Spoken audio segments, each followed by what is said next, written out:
Welcome back to All the Cars I've Loved Before, your authoritative podcast on automotive nostalgia, where our guests are unique. Each auto has an era, and every car tells a story. So it's time to plug in, get a little grease under the nails, and slip on that favorite car-themed t-shirt, hat, or jacket. But before we do that, as often is my want, let's welcome back our listeners from all over the globe. Ireland, Kazakhstan, Germany, welcome back. Welcome back. So when we say that this is an international program, we mean it. So welcome back to our international listeners, as well as stateside Ashburn, Virginia, not far from Doug, San Antonio, Texas, Portland, Oregon, St. Paul, Minnesota, and Winchester, Illinois.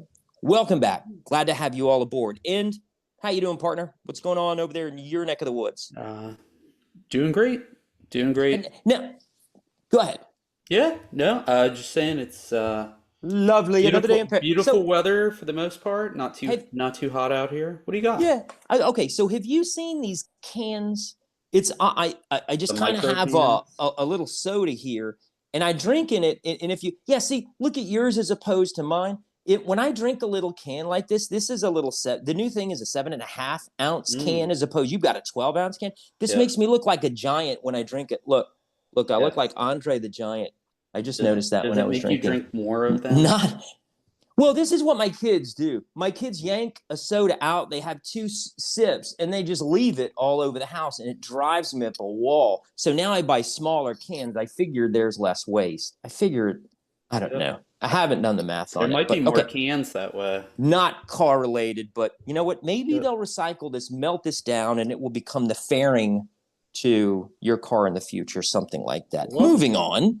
Hey, looking at the analytics, which is how we get the way we get listeners all over the world here. Something jumped out to me on the app. So it's the way people. So when you say your podcast, how do we say it? Podcast streaming platform of choice. There are many ways to get the podcast. Okay, and thank you so much for however you reach us. Please, however you reach us, write a review there. Forward, tell a friend. So Apple Podcast would make sense that would be the highest, right? The ubiquitous iPhone. It's only 33%, which I thought was kind of striking. I'm going to give you the top 5 ways people listen to us. Apple Podcast, 33%. Something called Overcast. Have you ever heard of that? Mm-hmm. They're Yep. 27%. Did you propagate us there We yourself, get or does it? Buzzsprouts are what we call our podcast host, Oh, and nice. they distribute to all those platforms. And I thought Overcast was kind of an odd thing to name it. The Overcast, like the sky is overcast. But I thought, well, it's overcast. It's clouds. Yes. Cloud. It's up in the cloud, which I thought was kind of clever. It took me a beat on that one. Okay. So browser is in third place at 8%. Unknown is 6%. I don't know what that would mean at all. But something called Castbox rounds out the top 5, also at 6%. So browser would make sense. People go to carslove.com. Check out, we have photos of past guests, their cars, reviews of our site. Doug's got the picture carousel going. Yeah. Yeah, he has all the Yeah. episodes cataloged. It's really a lot of fun, and he's worked very hard on it. It looks fantastic. Yeah. In addition, can we give him the link tree real quick? You bet. linktr.ee/carsloved. Yeah, and that's really a great way to understand all of our presences. So again, you can go to our website to find out where all this stuff is. But hey, the link tree is really neat because it's kind of our digital switchboard. So before we pivot and introduce today's guests, I know you were busy last weekend. I would assume it's got something to do with the shirt. And I think an automobile met its match in the famed garage. So what happened this past week? I don't think so. I think I won, minus a small cut on my finger. Winged it. You got winged. It winged you. Yeah. In the case, so got the DeLorean back from the shop. What does a car guy do? After having his car gone for a couple months, he immediately starts ripping it apart to do other things. Lovely. So it becomes inoperable. So I removed the dashboard, instrument cluster binnacle. I had another one recovered by a friend in the DeLorean Club for a modest fee. And so now I have a beautiful, brand new looking dashboard that I need to install. So I have to rip out the old one, which has a big crack in it and it's faded. And Oh, so, so how yes, hard was it to get the new one it, or the refurbished, it, whatever you're replacing it with? it was difficult to say the Mhm. least. I think there Had, were about 18 screws, bolts oh, that I had to only get 18. at. Yeah. Actually, probably closer to 20. And it's just some prying and gently, and lots of things to take out, including the instrument cluster. While I had it out, I put all LEDs in the instrument cluster while I was Man, at it. Easy done. fantastic. I had already bought them in advance. It's pretty common upgrade, and it reduces the electric. Anytime you put a The load on the LED, it electric. Yeah. reduces the electrical draw on all the old wiring, and so you're making the car better along the way. So now every light in my car, inside outside, are now all LEDs. Yeah, and also the LED should last way longer. So, Of course. and there's a lesson in there for sourcing as much of you can the small stuff. Work ahead, work ahead, work ahead. Don't pinch yourself for time. Make sure it's all under the roof, and then we've got this big project. You can kind of get it all done at the same time. Yeah. Well done, And man. Well yeah, and done. I had my 13-year-old son help me, much to his dismay, but he shot individual videos and Yeah, we man. tied them together. They're now out on YouTube, Instagram, and Facebook. And that was fun doing it with him. And literally, I needed somebody on one end of the dashboard and somebody on the other end at the same time. So I had him pulling and we popped it out together. Look at you, man. Father and Yeah. son in the garage, Will he living the ever want to dream, do it again? Probably not, but it was living the fun. dream. It was fun for me, and my son's interested in music. I may have told you, so not to go on, and he's really got quite a wide genre. But now he's interested in '90s grunge, and so we had Alice in Chains going in the background. That's his new favorite band. I love it, man. Yeah, Fantastic. yeah, it Fantastic. was Good fun. stuff. Yes, sir. Good stuff. So, without any further ado, it's not about Hmm. us. It is about the guest Yes, sir. in this program. So, it's thrilled to have today's guests on. So, tell us a little bit about today's guest, how Sure. they entered your virtual garage, and let's get a name to go with that face. Yeah. Well, let's see, a month or two ago, we had interviews with a student instructor duo from McPherson College in Absolutely. McPherson, Kansas. Mhm. And with the magic of the internet, if you connect with certain people on Facebook, let's say, then you Mhm. start seeing all their friends pop up. And I saw Mason pop up. And so I clicked add friend. I sent him a message, and fast forward a month or so, here we have him. And Mason, being a graduate of McPherson College, they're in majoring in restoration management, and I think he graduated about 2 years ago. So we're super lucky to have him. Mason, welcome to the show. How are you this afternoon? I'm good. It's good to be here. Fantastic. Well, first off, is everything he said accurate and correct now that we have you to fact check? Because I don't believe it just if I see it on the internet. So if he's, click an ad friend and this and that, can we get a fact check from you? Is everything there correct? That is exactly how it happened. I love it, man. Told you. Well, yeah, you told me that's what. So how did McPherson end up on your radar? Tell us a little bit about the program for those who may have not heard the prior episode or forgot. Tell us a little bit about the program, and then how you find out about it and what attracted you to it. Well, my dad and I were always fans of Wayne Carini's Chasing Classic Cars. And one Mm-hmm. Saturday, while I was, of course, sleeping in as a teenager, my dad was watching the show, and Wayne did an episode visiting McPherson College, talking about it being a 4-year degree and everything. And this was about the time I was nearing the end of my high school career, so I he didn't know what I was going to do after school, and I knew I needed to go to college, but what for? I wasn't really interested in much. And my dad sees this episode. He comes and wakes me up, and he says, "You gotta look up this school. They have a 4-year degree. It's working on the classic cars, and like it can't get any better." So I did my research. I looked around. I discovered they have a big car show every year in May. It's always the first Saturday in May, and so I told him about it, and I said, we could go visit, go see the car show, and see the school and everything. So that was my junior year of high school.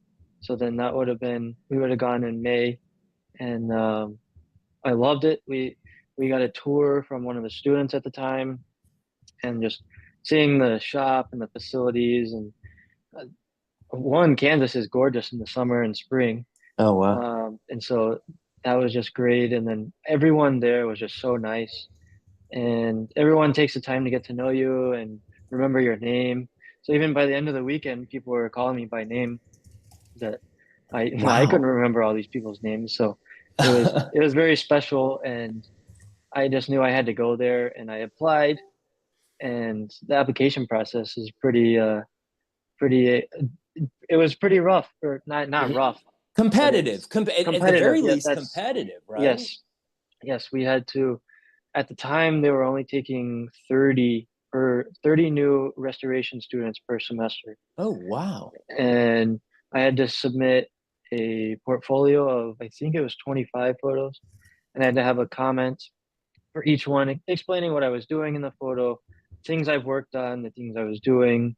And I also had to write a little paper about myself, why I want to go there, why why this interests me, where I come from, kind of thing. And then I think I got my high school auto shop teacher to write me a letter of recommendation as well. And so you have to get accepted into the school first and then into the program.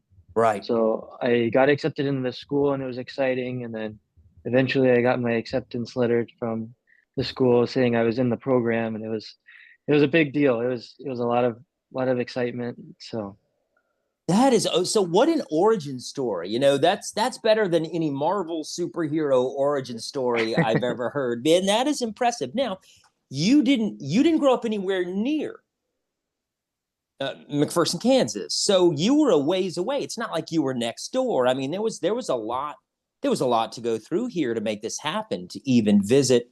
So, um, wow, the magic of the referral and your dad waking you up and yeah. you taking the challenge. And Yep, oh, taking okay, the initiative. Yep. yeah, Yeah. 100%, 100%.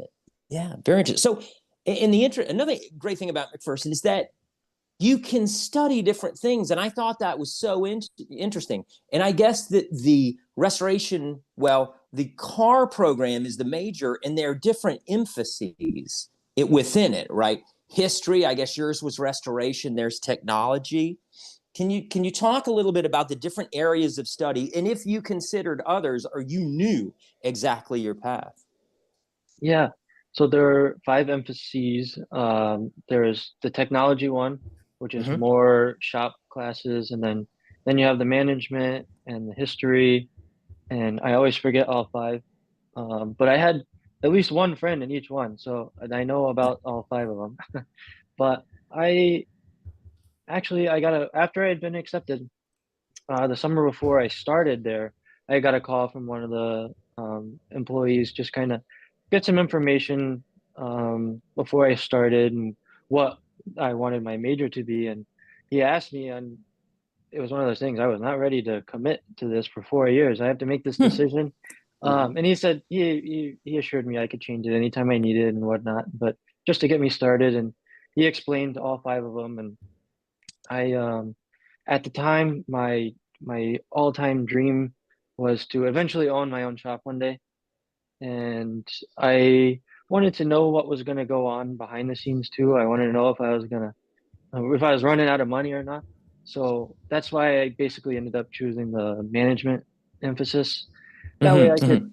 I could take the shop Smart. classes, know how to work on them and whatnot. But then also when I'm looking at the books, I understand what's going on, and I can do math and stuff. So Sure. Yeah, that makes sense to be able to kind of extrapolate and know where you want to go. Impressive, Doug. What do you think? Very, very impressive. Yeah, my daughter just got into a college and different program, but she is for musical theater, and she had to do the exact same thing. She had to Oh, wow. apply, get into the college, then she had to go for many colleges. She had to go do auditions. Some auditions were remote, most were in person, and then you get into the program. And so, it's a lot of work, right? It's not It, just, yeah. hey, I got in. It's you got in, but you didn't. You got into the program, and that's another thing. Do they, Mason? I'm curious. If you get into the college, do you have? Can you? And let's say you didn't get into the auto restoration program, would they allow you to attend, and then could you more easily get into it the following year, the auto restoration Oh, program? great question. they do have the option where you can be what they call a transfer, and so you can transfer into the program. Okay, gotcha. I've had a couple friends do that. Hmm. I've even had friends who they came to the school for sports. They were in baseball or football, and they were recruited by the team, and they Hmm. get there and they end up making all the friends with all of the restoration guys, and they realize they like cars just as much as we do, and so Hmm. they either get in and do football at the same time, or they transfer over and stop doing the sports and move to the restoration. So there's Gotcha. they do it's hard to get into, but for a good reason. But they do give you plenty of options to try and get in because it's there's plenty of us with the passions. They want us to be able to do it. Yeah. So Yeah, and it is the most fun you'll ever have reading a course catalog where they have the course descriptions of the classes. What I found, I just poured over all of them. Yeah. And so interesting, like anything else. Hey, these are your core classes. You got to take these. And then here's the here are your electives. All right, possible elective. And then depending upon your emphasis, these are going to be your courses that you study to ensure that you have that core knowledge for them. Yeah. So, and the wonderful thing about this program is you're so focused on what you want to do. It's obvious you have the passion, and very often they have, or there's either a job waiting for you, some sort of internship. The whole thing is built to get you to the next specific step. And that's wonderful because you really don't want to waste any time as a young person. So, how did it help you set up for your next step of your career? And where are you now, if you can share? so I'm currently at F40 Motorsports with Wayne Carini. Um, that is the fun part of the story that I like to share about myself is Mm, it was the episode of his show that I saw in high school and found out about the school and went to the school. And then with the school, I was on the Model T building team, and there was a group of five of us. We would take a 1926 or seven, I can't remember the year now, and 1926 or seven Model T, and it was a running and driving. We'd drive it up, and then we'd take it all apart, all the way down to the pieces, and then we'd basically perform in front of an audience. We'd put it back together as fast as we could and drive it away. mm, And our best time that I ever did with the group that I was with was 5 minutes and 14 seconds from pieces of a car to a running and driving car. Wow. And what? um, and so doing that, the group of us, we got invited to the Audrain Concours in Newport, Rhode Island, Hmm. and we were up there doing our performing, and then we also each of us got to be apprentice judges for the actual Concours day on Sunday, and I got put in we each got put in separate groups, and I got put in a group with Wayne Carini, and at the time he was basically my hero. Well, he still Yes. is. I mean, I have this awesome job, but at the time he was a hero that I was wanting to meet, and so I got to spend the whole day with him, spending time judging and stuff. And before we had got to judging, I had got to talk to him and tell him about it was his episode that got me to the Hmm. school, and now I'm on a school trip meeting him, and he really enjoyed it. And he kind of put me to the test. And while we were judging, he would give me things to look out for. And there was one, uh, the two cars in the class we were judging. They were really neck and neck, and so we were looking for something to separate the two, give one first in class. And he had me looking at the date codes on each of the wheels of the cars, and one car had all of the Wow. date codes matching, and the other car, they were all different dates, did not all match. And so that was what determined the first in class. And so from then on, he really we really got along, and he actually exchanged contact information with me that trip, and invited me to come out and visit. So I came out. That was in October of my, I don't remember. I think it was my junior year or sophomore year of college, Wow. and I think it was my junior year. And then he invited me to come visit. So that following March in spring break, everybody goes to the beach or something for spring Right. break, but I went to Connecticut to visit Wayne Carini and see his shop and everything. And he showed me around, and I basically got to spend the week working there. And I learned so much in that week. It was amazing. And um, halfway through the week or so, he was introducing me to some other people, and he said, "Yeah, Mason's gonna decide if he wants to intern here or not." And this whole time, I thought he was deciding if I was gonna intern there or not. And so I said, "Well, if it's up to me, then yeah, I would love to do this." Hmm. No choice And to be made. yeah, and so then it was decided that I would come that following summer and do an internship. And so I did. My my dad and I drove up from Houston all the way to Connecticut in June. So just a few months later, and he we drove up with uh with our family's car, and I got to have that for the summer, and my dad flew home. So then I spent the summer. Wayne has an apartment in his barn for like the upholstery guy and stuff. Whenever people come from out of town, need a place to stay to do things with Wayne. And so I got to stay in that apartment for the summer, and I got to work and just do some of the coolest things with him. Go to go to the concours and stuff. And by the end of the summer, I just loved it there so much, and I loved working at the shop. I loved all the guys at the shop and just the experiences. And so I pulled Wayne inside one day, and it was I think it was on the weekend or whatever. I mean, I was basically at his house, so I saw him a lot.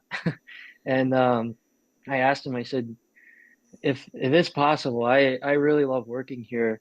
Once I have this one school year left, if I could come back after I graduate, I would love to come back and work.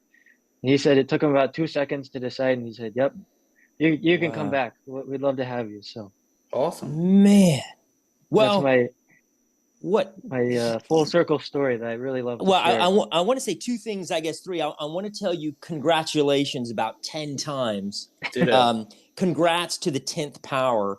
The Thank first you. thing. Second thing is that is so impressive the way you just willed all of this to happen. The third thing I want to say is what a wonderful detail about the tires where you were looking for delineation. How do you separate one and two? And Doug, that's got to go up on YouTube if it's okay with Mason.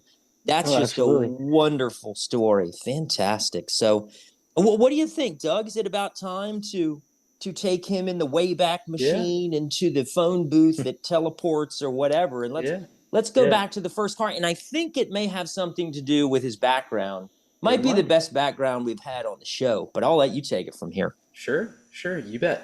But before we do that, Christian, I do want to put Mason on the spot. Uh oh. He answered in our intake form that his favorite episode that he listened to was the Trabant episode. And Mason, if I can put you on the spot, why did you enjoy that episode so much? And I'm friends with that guy. He actually lives pretty close to me.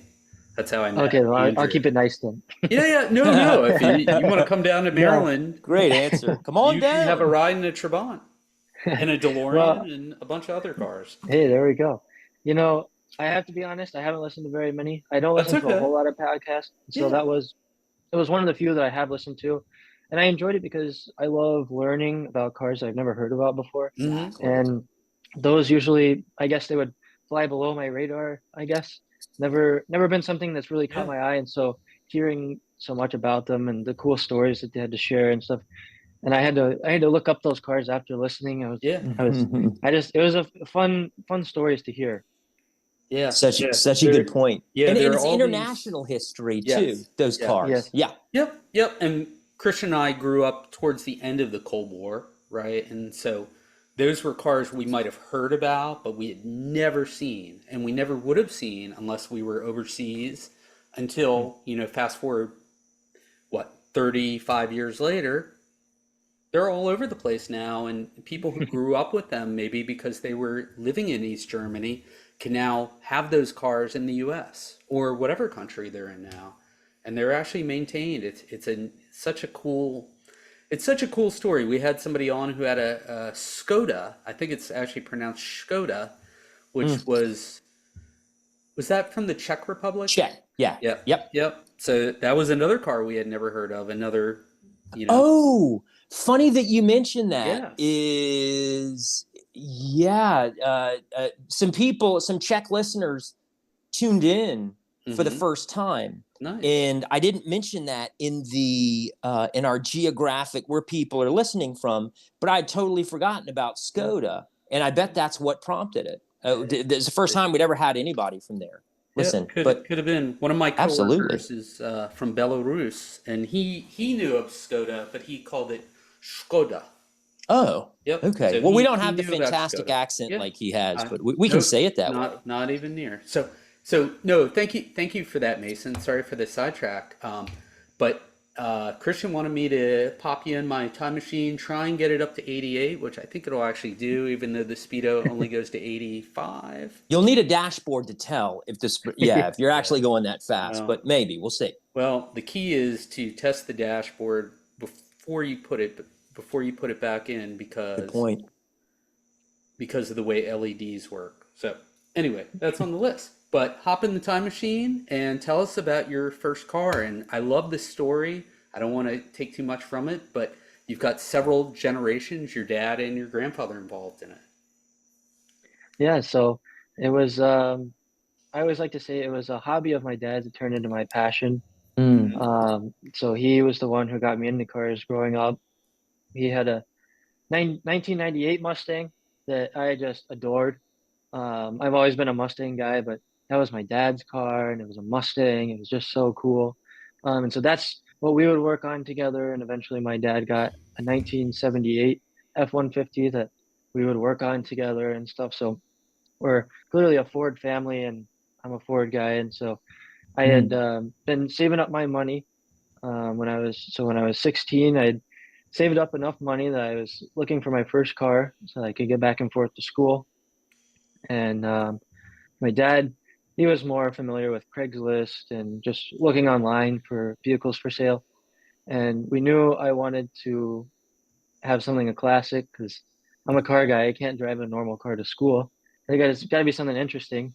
So we looked around, and I really decided I wanted a truck. I wanted a Ford pickup truck, and there's just so many fun things about pickup trucks. And so I'd saved up my money, and my dad had found the ad on Craigslist, and we had gone through a few, either people who didn't get back with us, or we couldn't agree on a price or whatever, but we came across this one. I was a huge fan of it. It was a 1965 Ford F100, single cab, long bed. It was a V8 automatic transmission. At the time, I didn't know how to drive a stick shift, so that's really what I was looking for, was automatic. And it pretty much checked all the boxes, and it was not too far from us in Texas. We were in Northwest Houston. In Spring is our town, and it was in Lufkin, Texas, which is East Texas. So and it's interesting. It's actually my mother's father that went with us. He has been kind of the mechanical one. He's really handy. Both my grandfathers are very handy, but my mother's father, he's the automotive handy guy. And so my dad wanted us to have as much help as we could going to look at this, because I didn't know that much. My dad knew more than I did, but he didn't feel like he knew that much. And so as much help as we could get. And he had his trailer, so that was a really big helpful part. So we made the trip all the way out there. We had to get up pretty early, I do remember. It was just far enough away that to go there and come back for the day, it was a good bit. So we went out there and we looked at the truck, and we got to drive it. I didn't have my license at the time. I was a little bit slow on my driver's ed, so my dad drove it around, and he liked it. And then we go to put it on the trailer, and it wouldn't start. It wouldn't run, and we Hmm. couldn't get it on the trailer. And the guy that we bought the truck from, he was the nicest guy. I think he was really nice also because he knew why we were there. It was for me, it was for my first car. And so Hmm. he ended up going to the auto parts store. He probably bought like $100 worth of parts trying to fix it so that we could get it onto the Hmm. Mm. trailer, and we eventually got it. Um, it was mostly a lot of me watching all the men really go at it and Hmm. work together and problem solve. It was really cool to watch at the time. And so we got it up on, and then my we had brought the money we agreed on, and it was supposed to be mine. So my dad hands me the check and says, "All right, go give it to him."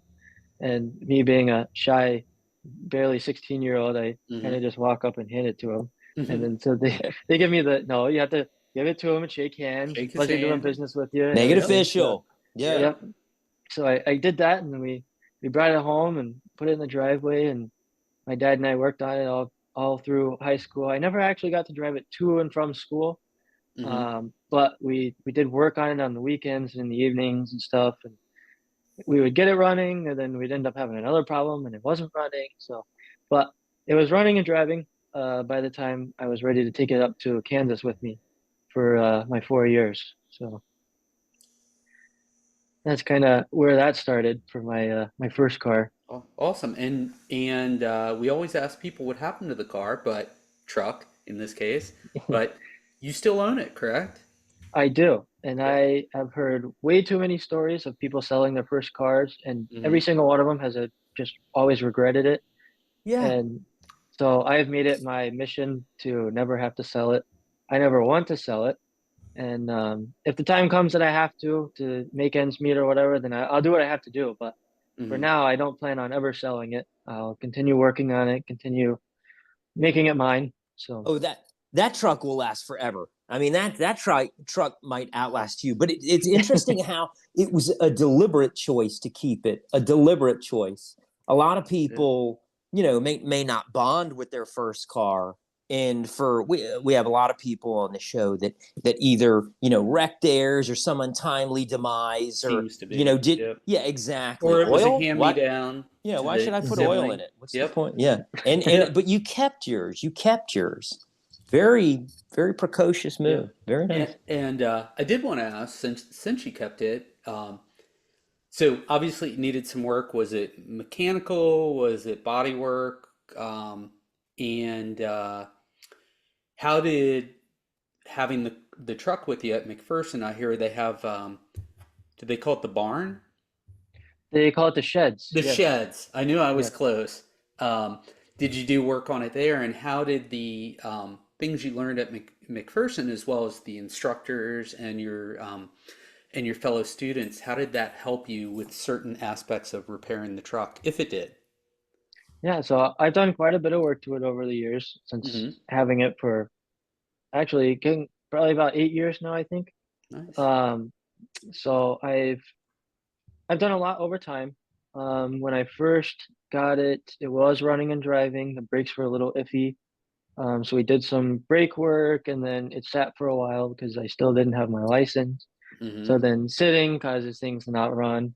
Yep. So it was just it was just lots of tinkering with it. And then when I got it up to school, I had some steering issues that I had to work on, and so that was my first time working on my truck with friends that I Hmm. had made and stuff. And so it was really cool how quickly things can get done when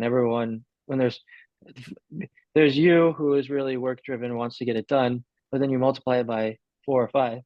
You have all these guys who want to help you get it done. So I had to pull my steering box out of the truck and send it off to get rebuilt. And so over the years at school in the sheds, I would work on it, and I would have friends help me work on it. Because that's one of the really amazing things about going to the school was you get students that come from all over with tons of different knowledge, coming like backgrounds with different levels of knowledge. Hmm. So I pretty much came in pretty low knowledge level, and I of course learned so much but through my time there. But I'd have friends who sometimes you wonder why they're even there because they know so much. They can almost teach the classes themselves too. It was always really, really great. And so if I had trouble working on something on my truck, they would help me out because they knew what they were doing. And then it was always an unwritten agreement, like you help me, I help you. So whoever Hmm. helped me on my truck, I definitely would not shy away from whenever they need help on their project cars and stuff. So, and over the years, I put a seat cover on the bench seat, and I upgraded some of the wiring. When I Hmm. got it, excuse me, there was a lot of wiring nuts and no-nos under the dash. Sure. So as basically as I've learned over the years, through school and through working at the shop, I've uh, I guess upgraded more things Hmm. that I've learned. Oh, that's not that good to be on my truck. Well, let me make it better. And it's been almost kind of fun, and it makes me laugh sometimes when I work on the truck because I'll even go in and fix things that I had worked on before, and I go, oh, I Yep. can't believe I did that. But at the Yep. time, that was a great fix. So, Yep. Yep. You're like, who's and this idiot who did that? Oh, yeah, that was me. yep, But it and shows the progress that you've made, right? yeah, And your concern to make it better, right? yes, That's and so you talked about wanting to take the engine rebuilding class. Um, yes. Once you take some of the classes, you can take the advanced versions of the classes, and so that's what I did. I've always loved mechanical things, and so mostly mechanical work. And so I took the engine rebuilding class, and then I wanted to take the advanced engine rebuilding class. And in that class, a lot of times you can provide your own engine to build. Oh, So I did the engine in my truck, oh, awesome. and it was a great experience. And I'm still actually not quite done. Hmm. Um, I it was a I wish I would have taken the advanced class before my final semester of school Hmm. because it turns into a time crunch. And I got it in and running, but with the car show coming up and graduation coming up, I didn't quite get it finished, and it started making a noise on the break-in period, and we weren't sure if it was a catastrophic noise or not. So I never got to actually finish uh, finding out if it was okay or not. But I did build the engine, and I've since had it shipped up here to Connecticut, and I've been having it in storage because I've just been so busy. And Hmm. now that the weather's getting great again, I'll get it back out and work on it. And the mechanics at the shop have also they happen. One of them happens to be a Ford guy, so he has Okay. told me he would love to help me work on it too. So I'm just very lucky with all the resources that I've had with this Yeah. truck. Yeah. It's the gift that keeps giving. Surround yourself with smart people and good people and, and tools and all these things, right? Um, Absolutely. yeah. And these days there so many resources out there, right? Between the YouTube videos, right? Maybe you've even put some up there. Who knows? Not quite, but I am YouTube mechanic certified. Yep. Yep. I heard that. Oh, What was her? Ava Gregory said that in on our podcast when we had her on that she was YouTube mechanic certified. Um, so before we talk about your second car, which is also Ford, um, I did want to ask you and we like to ask this question. Tell us about a song that makes you think about the truck. I think it was a song that you listened to in the truck, right? But in thinking back and preparing for this podcast, you shared something with us. Yeah, I'm a huge fan of pretty much all what's I guess considered classic music now. Hmm. I listen to it so much I don't consider it classic. But I love all genres, but being from the South, I guess I prefer country. And so 80s and 90s country with Joe Diffie, and he has the song Pickup Man, and one of the verses says, "When I was 16, I saved a few $100. My first car was a pickup truck." And when I heard that song, I just knew that it was talking about that was me.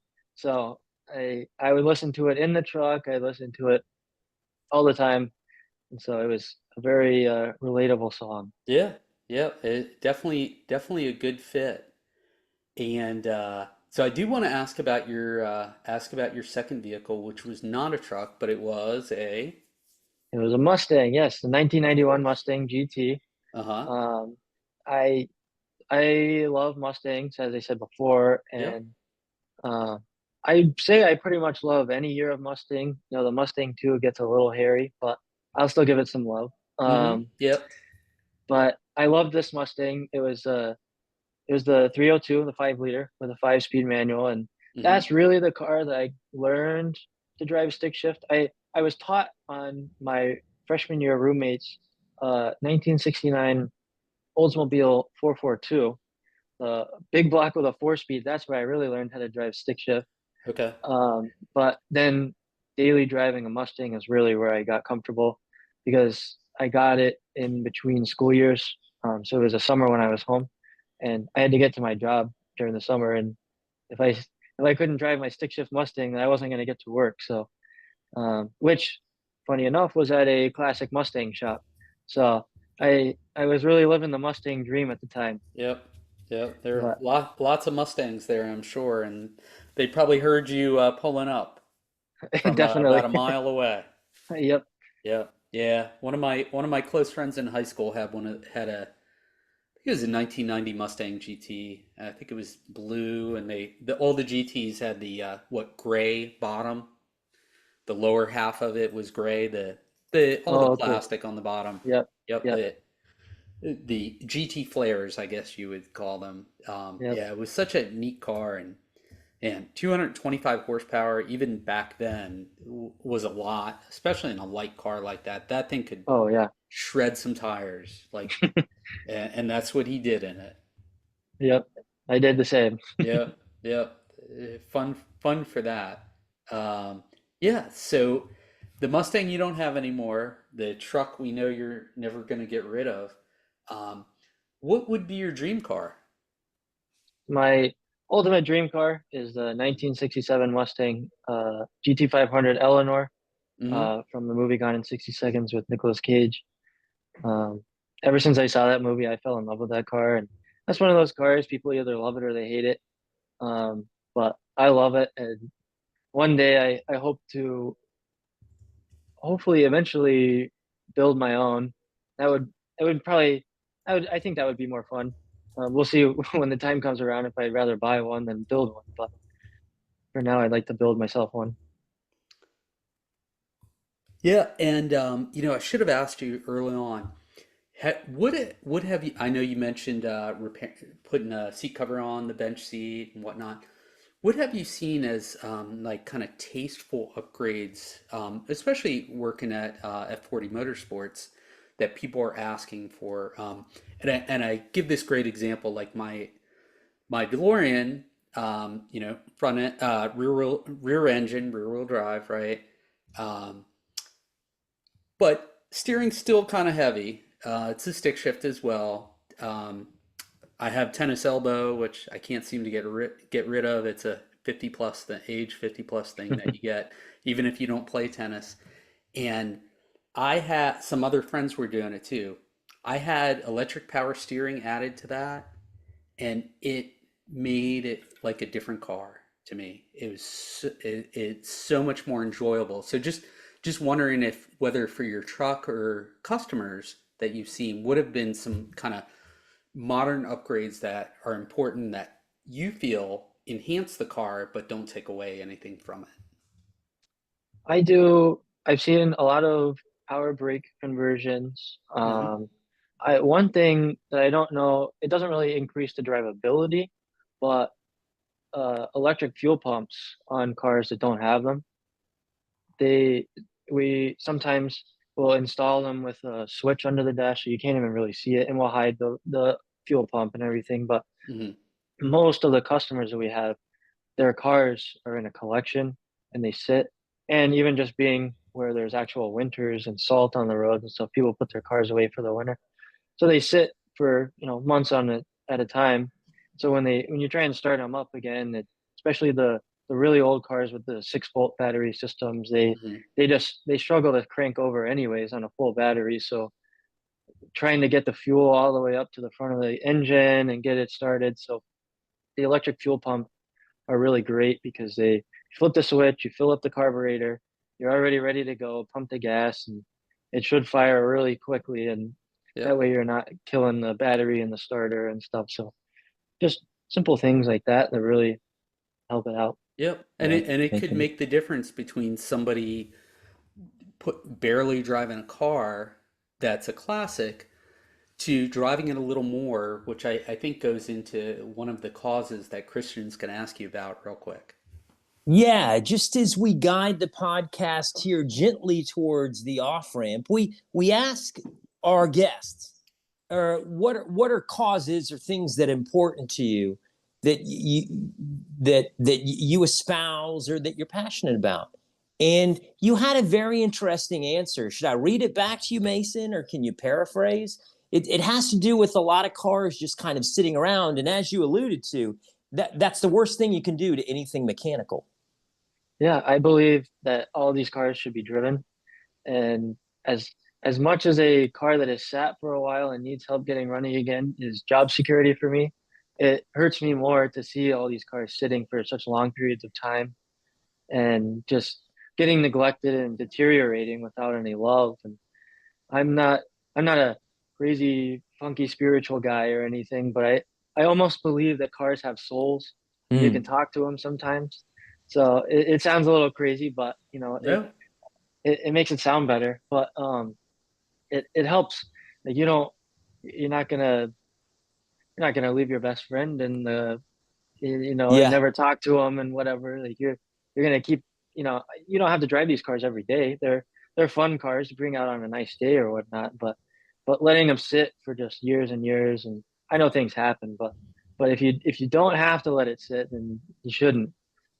Well, the funny thing is, I think you win either way because if they sit, you're going to fix them. But anything mechanical will have to be fixed at some point, and Uh-huh. that's where you step in. So I think you're going to be busy and passionate about this field for a very long time to come, Mr. Mason. And I want to thank you for taking some time with us today because it was a distinct pleasure meeting you and speaking with you. And we wish you all good things, my friend. Well, thank you for having me. I really enjoyed it. Our You bet. pleasure. You are welcome back here anytime, and we would love to check back with you every so often to see what you're into, what's your latest project, etc., etc. But for now, you have just heard the high revving, low mileage, late modeled herd round the world authoritative podcast on automotive nostalgia. He's Doug. Reach him at doug@carslove.com. I'm Christian. Reach me at carslove.com. And this was Mason. The best way to connect with him apparently is how Doug did it. Just add a friend. Add that friend button. Mason magically appears. If you like what you're hearing, please follow and tell a friend. That helps us grow in continually finding guests and telling these stories. Try out carslove.com, especially the carousel of memories, as we like to call it. Send us the pictures of your automobiles. We'll get them up there. Check out our link tree, our digital switchboard, which is linktr.ee/cars loved. always. I'm sure we'll see you at the next local car show, showroom, race strip, or concours. We appreciate you taking a lap with us, and we will see you next time. Thank you, listener land.